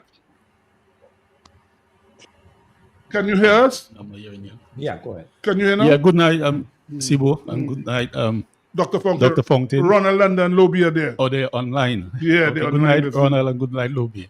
Well, it's always a pleasure to have you here, discuss football matters, the good things of football. Glenn, okay, let's get straight to it. The Premier League is over. On a scale of 1 to 10, how would you rate the football season in terms of skillful play, crowd participation, organization? How do you rate? Give yourself association. What grade would you give your association on a scale of 1 to 10? Well, you ask many individual, or you're looking for a lot of individual statistics, like you span. Well, I just want to say how you feel the league this season. How you well, rate the league in terms local of the players' performance, that maybe is just about 6.5. The fans, I mean, fans are small in terms of maybe Stock Farm. We need to do what we have to do in terms of the covering, and that is in the making. Because when you go to the old district like Dublin, you get a very big crowd at this ground, you know. So I believe one of the problems is the stock farm complex in terms of nighttime games you get a lot of persons, but in the afternoon the sun can be very deterring. So that is a setback in terms of the fans. But in terms like you asked the performance of the overall play of football, it's just about 6.5. So 6.5 to me is not a high grade. If you look in terms of skill, you're a footballer yourself, you know about football. So if you're looking at 6 out of 10, it's just about average, eh? Well, yeah, but yeah. So the quality of football. So we have to get ourselves to 8.5. Exactly. Now let me ask you though, Dublin have gone through the season undefeated. Is it because they were extremely good, or the other teams weren't that good? Well, you can say Dubla is doing what they have to do. I mean, I've been around the football, and I normally areas where the club do their little stuff. One have to give Dubla that credit for maybe their management, the structure that helps the players, because their fitness level is much more than a lot of teams around. So I mean, football in particular, whether you are a very skilled player and you lack fitness, it's not going to help you. It has to be cohesive. They has to be intertwined together. And that's one of the biggest problems a lot of footballers don't understand. They'll tell you, oh, I can play the game. Yes, you can play the game, but are you fit? No. So that's why the national team, we normally get them 4 months, before any competition to prepare, to really get fit and to intertwine with other players. So I think Dublin is doing what they have to do, and that is the result you're going to get. So the other clubs, is not that they cannot get to that level, but you have to do what you have to do in terms of your preparation. And the preparation sometimes is not just on the pitch, it has to be off the pitch also, because football now is where the management of the team has to be seen, has to be felt by the crowd, the country. And if you're not feeling that, then you will like Point Michel. I can bring back Point Michel in my days. It was so organized that there was regular meetings, and so the players were feeling the management structure of that club. Now you have some guys trying their best, but the players are not doing what they have to do in terms of coming to train, and they just figure, okay, I can just go and play a game. That is a sweat you're having, so you cannot really perform. So I mean, I want to send out a message here tonight also so the clubs can structure the club in a way that is at least structured. I noticed in the last round of matches, the teams didn't show up. And I don't think that's something that should be encouraged. And I think the FA must take that seriously. You cannot have clubs, because you see, it has an effect on positions in the league. When you don't show up, somebody gets points. Yes. And it's not something that should be encouraged, that a team feel, okay, this isn't done, we can't win, we're not coming to play. I think that's something that's very, very wrong. Well, we haven't had that so much in this season. I mean, only to the end of the season. Whatever I'm saying. That, at the end. Point Michel was one of the team that, from what I understood, that they did show up, but show up late, so the game didn't take place. And the other game was kind of called off, but the game started. It called off into the second half. But there's regulations to govern these things, so it's not about just a player not showing up. And that's why we came up a few years ago with the 9th place team playing the run-ups of Division 1, because what we had in the past, as soon as the 9th place team realized, listen, I'm all free, I cannot be relegated, they would stop going to the games. So we have put that in place, and we have even gone further just last year to give every position a different financial contribution. So the top would get 25,000, but it goes right down to number 9 or so. So that's to encourage you to perform. So the more you perform, is the more cash you get into your clubs. Mm-hmm. Okay, yeah, Glenn, thanks for coming, and it's good to have you. And again, congratulations on a successful hosting. And now the Premier League is over, but the first division, is it completed? Is it still going on? Yeah, the Division 1 is still going on. Mm-hmm. Yeah, and then but we have other competition to come into as we goes on. There's 4 more games for the Premier League, because we normally play the President's Cup, and that have not started. That's another competition for the Premier. We are having it this year for the Division 1, but it's before we have them all collectively. Now you have the President's Cup of the Division 1, and you have the President's Cup of the Premier. Right, and for the Premier League teams, which of those teams have been relegated?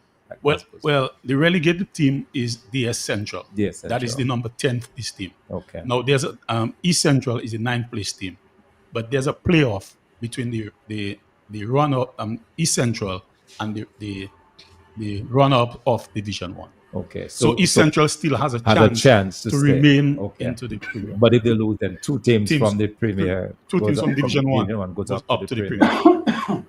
Okay. Yes. Yeah, Lobby, go ahead. Yes, I'm Glenn. My concern is, Sebastian, has to do with officiating. Presently, Glenn, I have seen the volume of football that is being played by CONCACAF CFU at different age groups, both male and female. I'm not seeing our officials. What is happening to Dominica officials? When last we had an official engage in any game? Yeah, we just recently had a lady in the CFU competition. You had a lady? Yeah, Miss Pelway. But I'm saying yes, you're saying a lady. What happened to the male? Because first of all, you will hear that the FA organizing a seminar for referees. You'll have 30 participants. But that's how many years now? And since I'm not seeing what is wrong. What is wrong with because you'll have a seminar with 30, then you'll have problems in terms of in the league. What is the problem with guys not showing up or what? Guys lacking interest? Well, the officials get a lot of blows from the fans also. I'm not looking for excuses for them. The officials get a lot of blows. That might be a deterrent. I mean, yes, you're right. It's something that we definitely have to work on in terms of getting more persons involved in officiating. And we have done that many times. But as we speak now, I know there's a cadre of 20 new persons that in training. So CONCACAF, I'm not so much deep into the referee part of it, but there's certain timelines that not because you're into training that you can just go out to the playing field. But because the referee department is a totally different department by itself with past referees working with them. But there's about 20 new persons in training now. Let's take this caller. Hold on, guys. Good evening. Yes, good evening. Good evening. I wanted to ask, Glenn, I understand there's going to be a new configuration in terms of the executive arrangement, like no treasurer, no this, a new nomenclature, system of names really. And I want you to speak to that. And tell me, is anything being done in terms of development of the Benjamin's pack and the pack in Marigot from FIFA or from the CFA? Thank you, I'm listening. Well, in terms of the you're talking about structure, the governance part, yes, there's going to be a new dispensation in terms of the repositioning of the whole executive or the council, if you want to say it that way. What we have now is about 10 members, a president, vice president, second vice, and we have treasurer, assistant secretary treasurer, and about 4 members. It's going to be a total change in terms, and that's from FIFA, and that's around the islands, not just Dominica, but it's around the world, a matter of fact, where, yes, you'll have a president, a vice president, first vice president, second vice president, and just 4 members. So there'll be no treasurer, there'll be no assistant secretary treasurer. That will go. That's of the past. Is the caller still there? You still there, caller? No, it's gone. So the functions of the treasurer will be handled by one of those vice presidents. Is that it? Is that the idea? Well, there's always a finance committee, right? But we are going further than that. Well, FIFA is going further, where the finance committee is someone from the council or the executive can be the chairman. Not necessarily. You can have somebody from outside also to be the just so the finance will be handled not by a treasurer but by the finance committee. By the finance committee, and they advise the council and but let me ask you though, how many members are the executive of FIFA, the International Football Federation? How many members comprise the executive? Say that again, I can get. How many? Okay, they're saying now that the local association must have 7 members. Yeah. How many members on the executive of FIFA, the FIFA executive itself, the main body? I'm not too sure with the numbers, but there's different committees at FIFA. Yeah, because it will be interesting to find out how many members are on the executive of the FIFA. You have the president, Infantino, you have whatever else. Because if they're telling you must take out this and take out that, I hope they're doing it themselves. Well, yeah, because you have to understand also at FIFA, there's the confederation, Mhm. where the confederation president sits at FIFA also. Right. So you have about 4 different confederations. Right. And there's other areas like women's football that sits on FIFA also. Mm. So their council said will somewhat be a little bigger, but not twice like the size we have. Okay. Go ahead, Ronald. You want to say something? Oh, sorry. Yes, No, the other part of the question is unanswered. Yeah. about Yeah, the Benjamin Park and Oh, the other part. Marigot. Well, I find it strange he's asking me that question because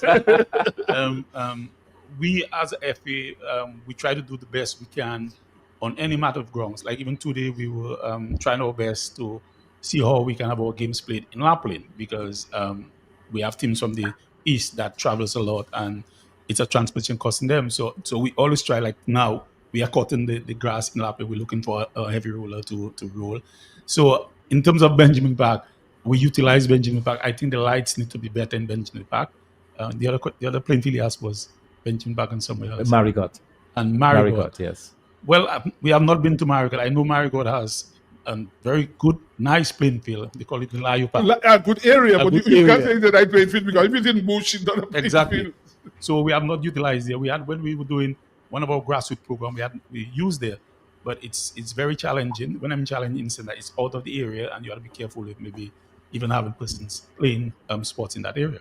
Okay. And see, but to answer your question, we just asked Google there, Yeah. AI, it says the president is supported by a secretary general and the FIFA Council, Yeah. which is a body composed of the president, vice presidents, and council members from different confederations. So they are probably So like 20 people there. No, But it's- different. Well, from each. I mean, Yeah, all yeah. something by free. But So exactly. it's huge. Yeah. It's These are huge. Yeah. Okay. And like I then. said, we have the confederation. So Yes. all the confederation presidents Sits on on it. Yeah. Okay, And- so the next time there's an election, so you won't have a PRO, you won't have a treasurer, and so in Dominica, no, you won't no, have no, that. no. Okay. So who will do the work of the like when you, for example, what the work of the PRO then? Where would that naturally reside? Well, from the administration. And it should Okay. always be from the administration. Okay. It should always be in terms of a proper marketing or somebody trained in doing this kind of PRO, because even that's something, I mean, we lack from a FA in terms of bringing our stories out. We're doing a lot, but our people, had it been now somebody in the federation, it might be out there more often and quicker. Okay, Glenn, let's get to this. We just had these young ladies young girls, I won't call them young girls who made Dominica proud. They didn't win Congratulations. anything. We have to congratulate them for what it is. Somebody wants to know what input the DFA had. I find that question a bit strange in the development of the girls. Yeah, but I'm sure that, I heard you on another radio station saying that the regional centers you have, that's where all the girls were trained. Are you proud of the progress these young ladies have done? Well, definitely. I mean, everyone at the FA should be proud. And like I said, it didn't just come overnight. And whoever is asking the question, that is where the FA over 3 years ago, we've seen that, listen, for us to compete, for us to be seen on the stage, that we have to come up with something. Mhm. And then that's how we come up with the regional training centers. We had 6 centers all over the island, where these ladies, both boys and girls, were coming to the center regular. It should have been more than twice a week because you want them to focus on what they are doing. So these ladies have been together. Even though the years before that, our scoreline against any one of these teams was 6, 7, 8, and that was the scoreline because in the absence of the clubs not doing it, then we had to come up with something. Was Mr. Hurd involved as your Scottish, the FIFA guy who was here from Dominica? Was he involved with the young ladies as well? He was involved, but the training centers were developed before he came to Okay, Ireland. yeah. So, but he was involved because his role here is to look at talent and to enhance the talent. So he was involved in the training, but we have to give credit to our local coaches also, like Rosina Regis, Mhm. that have been with the team and she have been part of the regional centers. Mr. Badwell, Jerome Badwell, which is technical director, which has been involved in the regional centers. And I can say it's a very expensive venture. And the biggest expense of that venture is transportation, because we used to take the kids back and forth from their home to the training. Mhm. So we have seen that now. We are coming with a different model because we cannot sustain this regional training center. It's very expensive today. Not even the coaching part of it is expensive, but the transportation from various areas because they're coming from far. Mhm. So now we are coming with a different model that we want to call it an academy setting. In terms of Original Training Center, we want to have an academy setting with the same kids being in the academy, but going to a higher age group like 16 and 17. Mhm. Yes, Lobby, Ronald, you all want to ask? Who's that? Yes, Sebastian. Can I go ahead?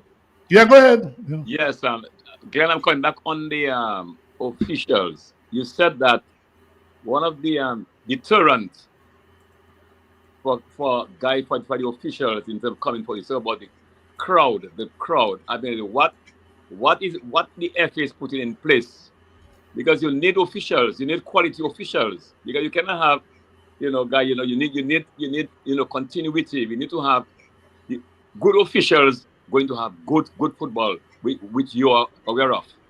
You have bad officials not going to improve the game at all. So what is, because you said about the crowd interference, what is being done by the FA to give the Glenn, officials? just before you answer that, we'll take this call and then you can answer both of them. Yes, caller, go ahead, please. Well, good evening. Good evening. That's excellent. I was more calling to put some information on there, so I can hold on the line because I realize only about to end with Glenn. Sorry. Yes, we'll call you back. Yes. Yeah, okay. Because he was trying to reach you. We'll call you just before 8 o'clock. Yes. Oh, yeah, okay. After Yeah, Glenn. we'll call you for sure. Mhm. Yeah. Yeah, Go ahead, Glenn. yeah, Mr. Lubla. There's a program for the referees, and maybe we have to go maybe like we did for the on the 14. We have to go to the schools, but there's a program for the referees where they meet every Monday to look at reviews of the games that they officiate in the previous weeks and months. So they are looking at their errors.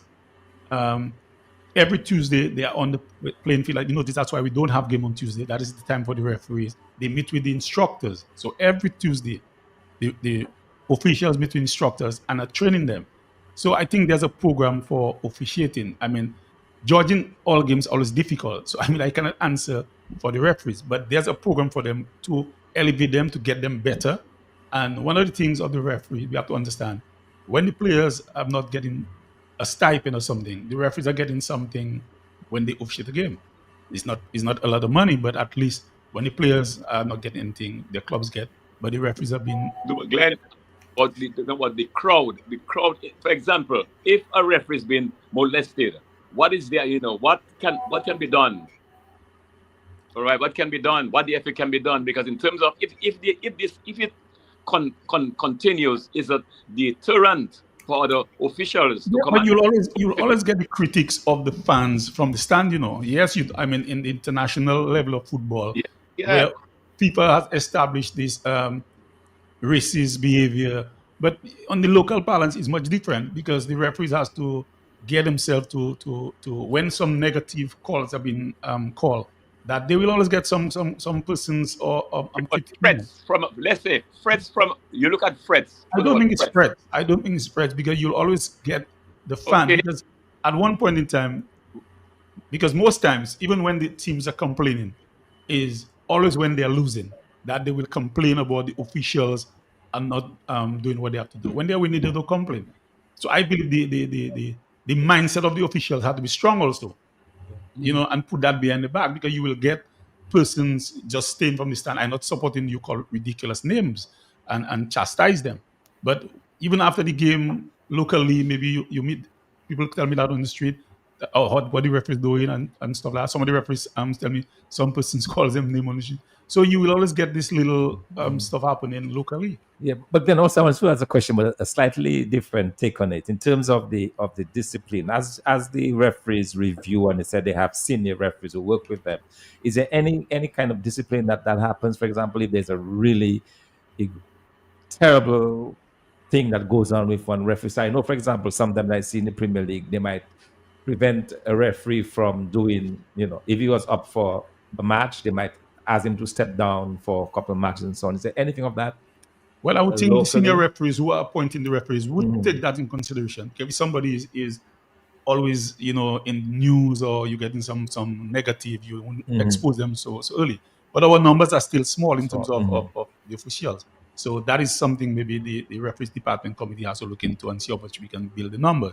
But I understand your point, because even the discipline committee, the referee can go before the discipline committee also. So because a lot of people say the referee is cheating, if a lot of people say that, when they're losing, they say, okay, you're favoring Paul Michel or you're favoring this, because that's just the mindset of some of the fans. But at the end of it, when they go home, things are different. Ronald, I saw Yes, you. yes. Glenn Etienne, nice to have you around as usual. You made mention that you gave the current performance, the current standard of a football program, a football league, or football performance, 6 out of 10, which is very average. I know that you have the regional training programs that would assist in uplifting the standards. I heard a lot of good things about the regional training programs and the regional training centers, and also Mr. Hurd. You know that Mr. Hurd is doing. I've heard a lot of positive things about that. But what I'd like to know, as part of your strategic development plan, what programs do you have to enhance coaching skills? One, and what is the current relationship with the current national coach? And what other programs do you have to build capacity of players? Okay, so I would expect you to have a strategy development plan. And as part of that plan, because we are 6 out of 10 right now, I would like to know what programs that we have in place to enhance the coaching skills. 1, 2, what is the current relationship with the national coach? 3, what programs do we have in place to build capacity among our players? Can we get attachments? Can we get players? Or can we get other FIFA officials coming to Dominica to help us? And finally, do we have a FIFA certified referee? Okay. Well, we have a technical department that is vigorously working on a number of these things you mentioned in terms of the coaching, because we have first time Dominica have done a license B certification. So we have about 6 coaches with B license certification in Dominica. In terms of the lower grades, the D and the C, we do that on a regular basis, because what we want is the clubs to have somebody that has that diploma, and DFA can do their license certification. We have CONCACAF have granted us that, because we have persons in Dominica that coaches, tutors. So we can do that in Dominica, the lesser certification. And it's going to come, like I said, I'm happy for that question, in the sense that the clubs must send that person. And it's going to get tougher, where for any club to play in the league, you have to have a certain level of certification. But we get critics from the outside also. No, when you say for any club, the coach has to be the coach has to be certified. Okay. All right. One might ask the question. One might come up with the other question: what happens to the other person that, like you say, that experience, play the game, have the knowledge of the game, but they cannot be seen on the bench? We have gone past that. We would want to have these people helping behind the scene, maybe in their communities and what have you, but they cannot be seen on the bench with a club. And I know we have a number of persons that have the knowledge of football, but they do not have the certification. And even some of the clubs bring that up, but that's where we have to go. That's the direction we are going, that you need to be certified to be on the bench. It's going to go further. When you are submitting your list of players and technical staff to the club license department, you must have that person that is certified in that roster. He asked about the national coach. The national coach. The question I wanted to ask: I noticed you have put in applications now for new coach, right? Yeah. Have the deadline passed? Yeah, I remember the last time I was there, I did mention that the past national coach after the stint of the CONCACAF, the World Cup qualifier, that was his. Yeah, but what I'm asking, you have advertised. Have the deadline, the closing? No, it has not passed yet. It's still open. But so far, we don't want the names. How many applicants have you had so far? We have got a number of applicants from all over the world. Foreign as well? Number of foreign applicants also. Right. Yeah, but the thing about it, Glenn, in terms of determining who, obviously, if you're going to get foreign, money will have to be a big part of that.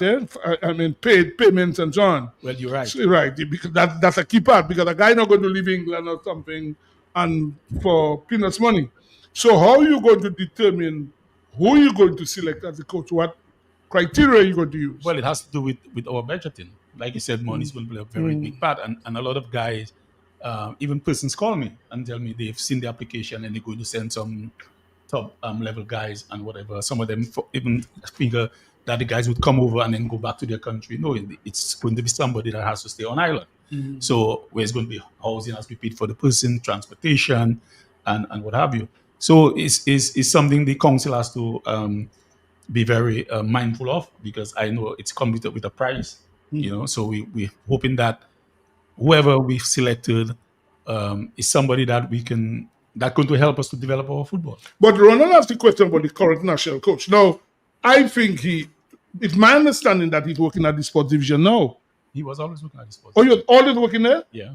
He's an employee of the government? He's an employee of sports division. And so, as the national coach, it's not a full-time job, the national coach? Well, he was part-time with us. Part-time, right. But now, when we are planning not planning, in the event that we're going to employ anybody, it's going to be a full-time. Full-time, right? Okay. So if he becomes the coach, he can't be at the sports division. Okay, all right. That's why. Yes, that's Glenn. You addressed the coaching dimension. The other dimension I want you to address is the capacity building of players, because you said that our standard is 6 out of 10. Are there opportunities for FIFA to send technical persons down who would focus on defenders, focus on midfield players, focus on forward men, focus on goalkeepers? Or are there opportunities for us to have attachments? We identify good potential players and we can send them to attachments to certain capacity building schools, maybe in the region or out of the region.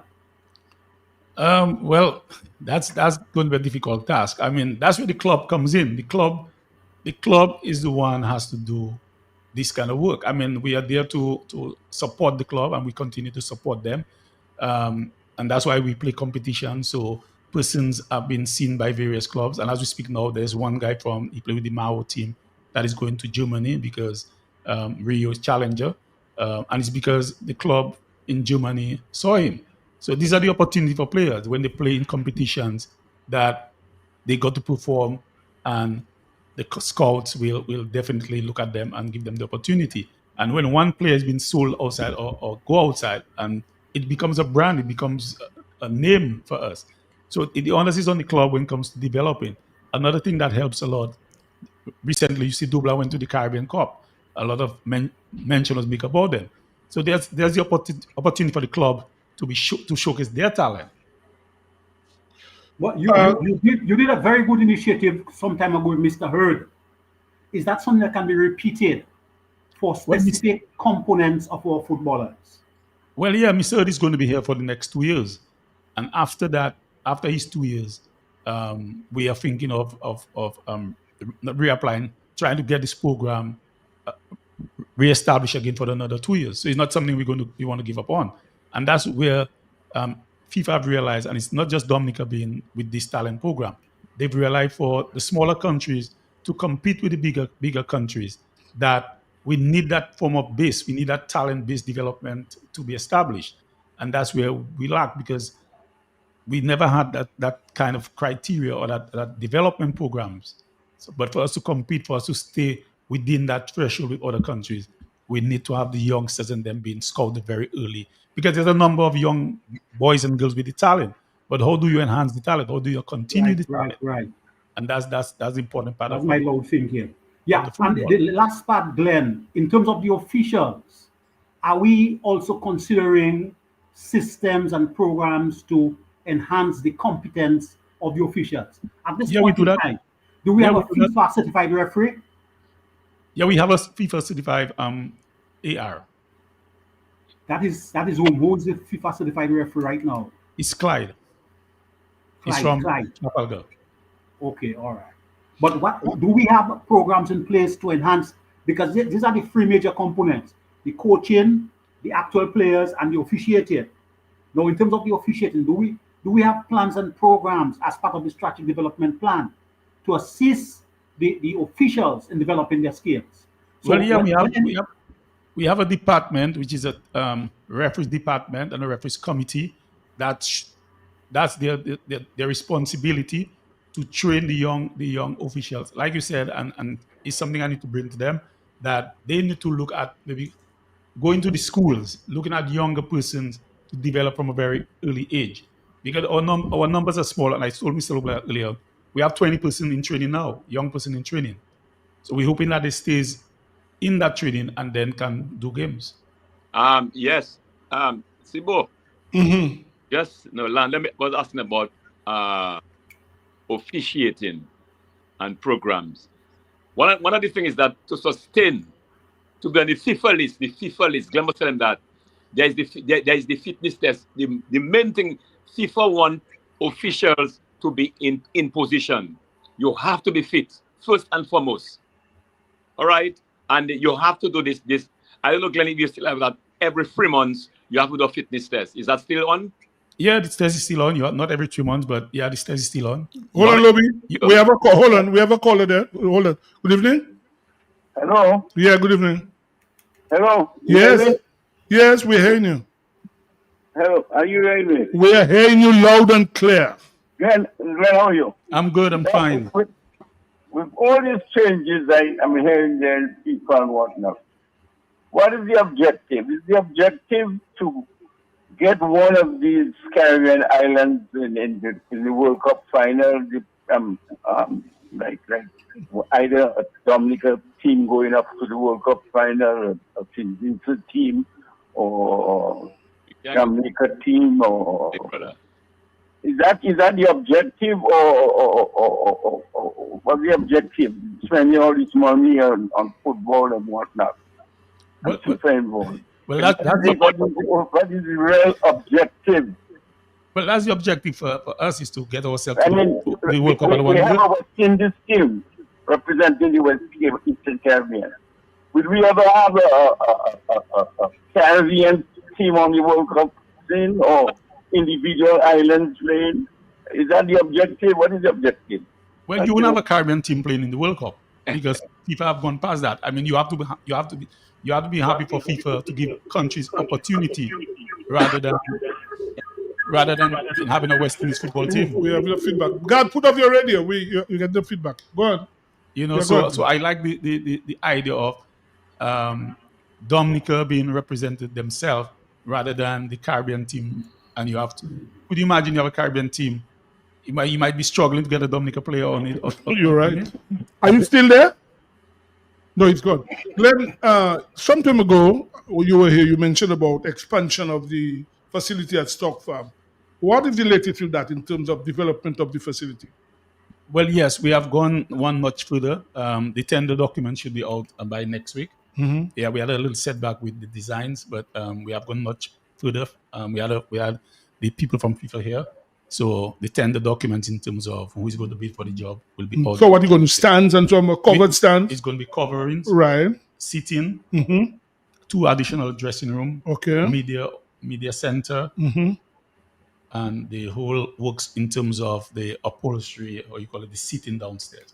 I noticed you've hardly had use of the Windsor Park during the season. Well, I know the lights. What has happened there? You've hardly had access to the Windsor Park to play matches there. Well, remember, they have the lights going on now, so we never during the, I think work has stopped. You sure? I know they had started. I think work has stopped. Anyway. well, I'm not sure whether Yeah. the work have stopped, but I Mm. know the lights or the excavation of the lights Mhm. was going on at the time. Okay. In terms of the national team, what's next for the national team? Yeah, The senior men's team. The senior men team should be back in training soon because Mm. what CONCACAF have done, the countries that did not qualify for the World Cup, there's a competition which we have signed up to, which they call the Series A, Mhm. and we've going to participate in that also. When you say soon, how soon? That will be somewhere in November. November. So you will have your national coach in place by then? Well, we're hoping so. We're hoping to have national coach because it would not be advisable because now we don't have a coach as president. Right. So it would not be advisable to have the team without the senior. The national coach. Okay. So in terms of football now, the Premier League is over. What next? What goes on now? What happens now? No, just the Premier League is over. Like I said before, we're Mm. going to have the President's Cup, which the Premier team is participating in. So all teams take part in the President's Cup? No. The President's Cup is where the Premier teams take part in. Okay. And they're going to be a President Cup also for the Division 1. So in terms of, are there, okay, you have how many? 10 teams that are in the Premier. 10. Is it going to be a round robin in the President No, Cup? it's going to be a knockout. A knockout competition. So do they dip to play? Yes. You have a dip, right? Deep. And that starts when? Should start in next 2 weeks. Next 2 Next weeks. For the 2 weeks, Premier, yeah. for the Premier team. Premier, okay. And then the Division 1. Well, when it's completed, because now it's ongoing, Okay. and then they'll have the President Cup also. Okay, let's get back to the young girls. They've come back. What happens next for them? Well, like I said, the better approach would be to keep them together. Okay. But it's a very expensive Venture. venture. Everybody's thinking together. Right. But I know it's going to be expensive, so I'm not going to say what people want to hear. But the better part is how best we can keep them together. Okay. So I think we have to go back to the drawing board and see with the technical people, whether it's once a month, because these are the same girls that we expect to move up the ladder, to play the under 17s and to be senior ladies. One might fall, but we're hoping that everybody stays. And I mean, like I said, it wasn't just rocket science to perform. So even these young ladies, they want to stay together because they want to play more football, because that, whatever the performance of that under 14 have created that for them. So hence the FA now has to come up with a program for them to keep them together, that we can develop them, whether it's maybe in their clubs or in the communities where they are, but we need to keep tracks of them to make sure that they are involved in football program. Well, I understood they'll be presented with a laptop every single player. Yes, well, that's a very good thing, I find. Well, we had a cocktail for them yesterday, a very good cocktail. We had a motorcade through the streets of Roseau. The parents were very happy, and then we end up with a cocktail, and where we had some persons giving a few words. I said something. The minister was present, and they presented a laptop to. They got it already? They got it already. Yeah. Every single player? Every single player. Oh, wonderful, wonderful. I'm happy for these young ladies. When we've been talking about development of facilities, stock farm, access to the Windsor Park, in the medium term, there's a discussion about developing an athletic stadium. And we see most athletic stadiums around the world, the inner portion is a football field. Have you been involved in any discussions in terms of the development of the athletic stadium? No, I'm not. I've never been involved. But I want to go beyond, because I didn't finish my statement with the young girls. Yeah, go ahead. And the DFA will make a financial contribution to each and every young person. They will receive $500. Oh, very good. Very wonderful. Wonderful. That's Good nice. initiative. That's nice. Yeah. Good. Yeah, Glenn, I also wanted to ask about the development of trying to, as you said, it seems that there's a lot of participation with the teams when they go outside. Like in Dublin, for example, the games are well attended. I was wondering whether there's any consideration for doing that in other areas where you have, for example, you have lights now in Grand Fall, lights in La Plaine and so on. Any considerations been given to take the games out to those? Yeah, definitely. If you go for our fixtures, La Plaine is one of the areas with a number of games. What's the setback there? Like I say, it's the ground. The playing surface is not the best. We were just there today. The grass need to be cut regular, because the area, it can be very moist, and when it's moist, then you see the undulation of the ground. We want to play some games there this weekend, so that's why we were there today, trying our best to see how we could cut the grass and get some. Where in La Plaine? In La Plaine, okay. And get a heavy roller to roll off the ground. So that is the area we're looking at. La Plaine, well, Dubla, Portsmouth, where we have our technical center. And hopefully Port Michel, because why Port Michel? We don't want to overwork the technical center, because if we overwork it, then we not destroy it, but we want to give it more life, a longer lifespan. What is happened to Granby? What has happened to Granby? Well, Granby again is, for you to play any games, it has to have to have lights. We have no lights. No lights there. There's no lights in Granby. Okay. We have spent some money, DFA, in terms of the grass scene and doing some books on the ground. The grass is okay, but if you're in the absence of light, you can only play maybe in the week. In the week, okay. All right, then. Well, we're coming to the end of this thing, and we're happy. And one thing I will say to listeners, you're always willing to come and talk about football, let people know what's going on. And I can't say anything. Every time I call you, you're always willing to come. And even when we speak off air, discuss football, and you're always willing. So I'm happy about that. And I said we will speak again. We'll call you back again at some point to discuss the football. Are you the final question? Are you how I would say, have you been impressed with the work of Mr. Hurd? I'm very impressed in the work of Mr. Hurd. Okay. Yeah, well, it's been seen. Yeah. And if you go to the training where the players are, you can see his involvement. Okay. He's very involved, getting the work done. Okay. We need person like that. But I still want to. We just launched Football for School a few months ago. Right. And we are going to provide equipments to about 10 schools. Nice. Now, when are you going to do? When are you going? That should be done. How have you decided which schools you will have? Well, it's the 10 schools that was in the program will get this. Okay. Okay. Another thing that the F is going to do, we are going to equip all the clubs with a laptop and projector. All the clubs? All the clubs. Wow. And that is going to be for end of year. Okay. Make sure all the clubs are equipped with laptop and Projected. So the coaches can, when they have in-house training. In-house training. So they can, okay, that's good. And help them with their club licensing. Because it's part of registration now that we have to go beyond. So you're not going to send a document, but you're going to register online. And that registration is going to help the club in the sense that if somebody goes professional, the benefits come back to them financially. Oh, wow. Okay. Wonderful. So, Glenn. One question, Thibaut. No, but we have to move on. We're out of time, so we have to move on. We have one other person. We have Sydney's already there. So, Glenn, let me say thank you on behalf of all the guys. We will do that again. Always free to give us information. Let me say thank you very much. All right, thank you. Thanks, man. Right. Quickly before we end, we have Sydney John on the line. He's going to take it. I think they have some volleyball, beach volleyball coming up. Sydney, good night. Hi, good evening. How are you? Good. The guys are there. Tell us quickly because we have to find out what's happening with this volleyball. Tell us, please. Yes. So on Sunday at Miro Beach, 11 a.m. Sorry, we have the Blue Waters Lord of the Sands Beach Volleyball Tournament. It's a national tournament where the best players, male and female, come down to participate and win cash prizes and trophies. Yeah. That's right. Just encouraging the public to come down and, On Miro Beach, you say? Miro Beach, right? Miro Beach, yes, at 11 a.m. Okay. And anything else coming up? You have this tournament coming up soon. Tell us about it. Yeah, so we have the ECBA Final Four tournament. That's a senior men's tournament that we qualified for. So we will be participating in that tournament in Antigua in September from the 19th to the 21st. For a chance to qualify for the Pan American Cup. Okay. So, one question, Sydney. One question very quickly. I know time is of essence here. What's the latest position on the involvement of Frederick and Mingo in the international competition? So the decision at the end was for them not to go for a number of reasons. One of the main reasons being the funding that would be necessary. I think it would have cost upwards of $10,000. Hold on. $10,000, and you all couldn't get that? I mean, the government. It would have been very expensive. I know. Go ahead. Wow. Yeah, and in addition, we would have disrupted Bill's studies because, as was announced a few weeks ago, he went to the US to study on a volleyball scholarship. So he's currently in the US.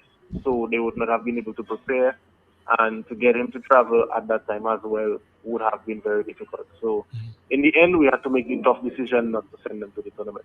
Wow, that's disappointing, though. Very disappointing. But I mean, one of the reasons is because one of the players got to advance his career. So it's kind of bittersweet, but sometimes when you're in these positions, you have to be prepared to make tough decisions, and that's one of those that we had to make. Okay. All right, Sydney. Thank you very much. Thank you very much for Thanks joining. for having me. Okay. Thanks. Guys, as we wind up, that's the latest score. St. Kitts batting 92 for 2 against St. Lucia. Mohammed Rizwan is on 26. Kyle Mayers on 8. Afanas hasn't batted yet. So obviously what will happen again, unfortunate, when it comes to bat, you probably have to slug because the 13 overs have already been bowled. Well, yeah. So only 7 more overs to bowl. Slug and probably get out. So I'll get out and that's the thing because obviously. That's what happened to me last. They brought him in at number 8. Yeah, well, yeah. They brought him in at 8. I could not understand. Yeah, this. that's ridiculous. They brought everybody else back In fact, before him. here it is. Kyle Mayers has scored 8 runs of 15 balls. 15 balls in a T20 match. 8 runs. 8 runs. Of 15 wow. balls. So that's a strike rate of less than 50. Yes. So you see what's happening. So I just feel sorry for the young man. Wow. And that's what's happening. So guys, we come to the end of the program. There's enough of the workers' voices on tonight. So on behalf of Dr. Fountain, Rolanda, Manuel Oblak, Just want to say good night. We'll be back next week. Yeah, he doesn't force me.